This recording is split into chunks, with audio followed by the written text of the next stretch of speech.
So millennials aren't entitled. So that's not the millennial question.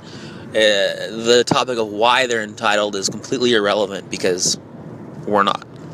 So what is the millennial question? Well, the new and true millennial question is, why do previous generations think millennials are entitled?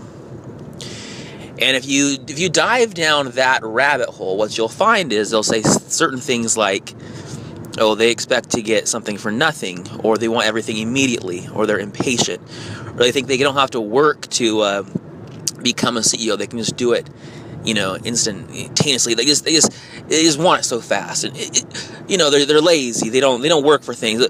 Basically, it's that. And there's a lot more to it, but basically, it's that. So, if you want to unwrap that whole thing, let's unravel it just for a second.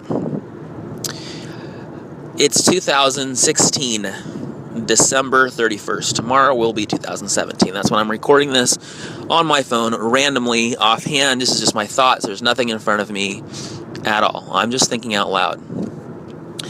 So, why are millennials thought wrongly to be entitled? If the answer is they're lazy, they're not. If the answer is they want things immediately, let's go with that for a second.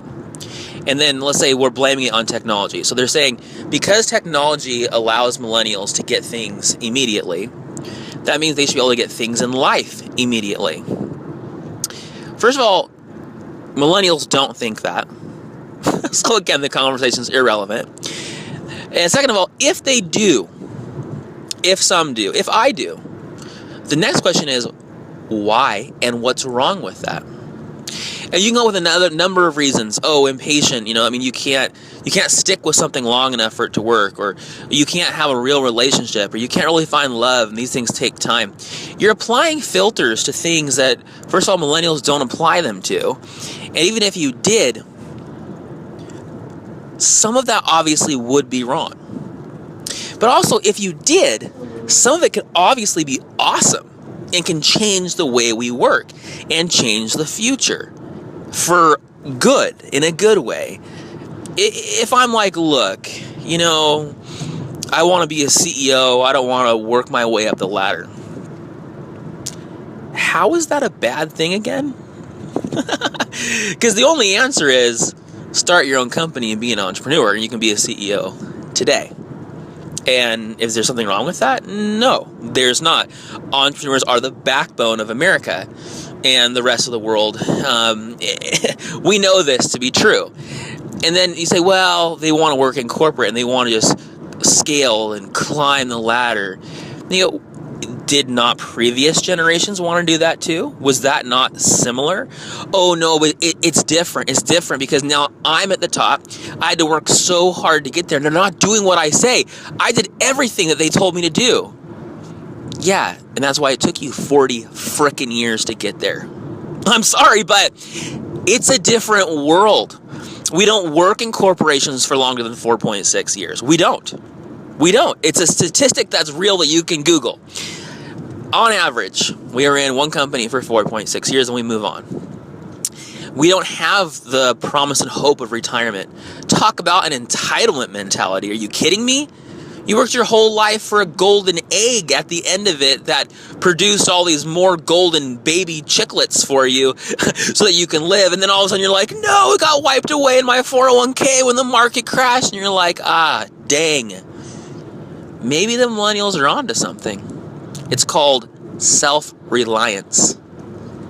It's called independence. It's called freedom. It's called awesome. So I'm not going to dive into all the scientific data, research stuff about why this is correct, because you can Google that. It's a total myth that millennials are entitled. It's a myth. It's a dragon. It's not real. You're fighting a dragon that doesn't exist, people. The problem with this myth is that when really cool boomer people and X-Men come into the picture and they go, well, I'm dealing with these millennials. I can't control them. They treat you differently. They cage you. And it becomes a self-fulfilling prophecy when you try to break out of the cage and you're like, look, I told you, they're uncontrollable. Like, dude, why'd you put a collar on me in the first place? You know I want freedom. You know I can work for myself on the top of a mountain in Hawaii. Richie does. I do. And so can you. So when you start you start imposing restrictions that are for no reason, and we also know there's a better way and another way to do it, but you're only doing it for control, which is less effective, you better believe we're going to rebel. Guys, tomorrow's 2017. Let's change the world.